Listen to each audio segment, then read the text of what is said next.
এই মুহূর্তের সবচেয়ে বড় খবর, 53 বিধানসভার মাননীয় বিধায়ক দিল্লিতে ছুটে গেলেন।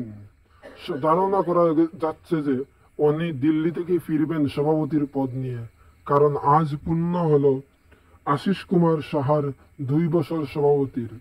ওনার হাত থেকে ছিনিয়ে নিয়েছিলেন আজ থেকে 2 বছর আগে বিধায়ক বিরজিৎ সিনহার হাত থেকে সভাপতির দায়িত্বটা ছিনিয়ে নিয়েছিলেন সুদীপের ঘনিষ্ঠ বন্ধু প্রাক্তন বিধায়ক আশিস কুমার সাহা। আর আজ উনি দিল্লিতে ছুটে গিয়েছেন 53 বিধানসভার মাননীয় বিধায়ক বিরজিৎ সিনহা।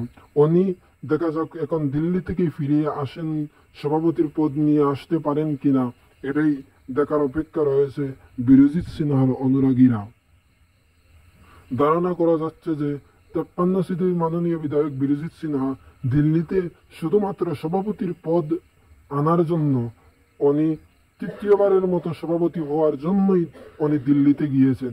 ধারণা করা যাচ্ছে এআইসিসি থেকে সামান্যটুকু না হইলে ওনাকে আশ্বাস দেওয়া হয়েছে বলেই উনি দিল্লিতে চলে গিয়েছেন। এখন দেখার বিষয়, দিল্লির কংগ্রেস কি তৃতীয়বারের মতো ক্ষমতা বিধায়ক বিরজিৎ সিনহার হাতে কি দেয় কিনা, সেটার অপেক্ষায় রয়েছে গোটা রাজ্যবাসী বা রাজ্যের কংগ্রেস। এখন দেখা যাক, এর আগ পর্যন্ত আপনারা অপেক্ষা করুন, সাথে সাথে আপনাদেরকে জানিয়ে দেওয়া হবে। আমরা বিরজিৎ সিনহার ঘনিষ্ঠ মানুষের কাছ থেকে এই তথ্যগুলো দিলাম। ধন্যবাদ।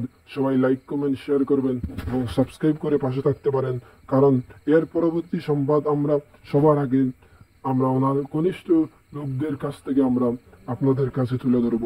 ধন্যবাদ সবাইকে।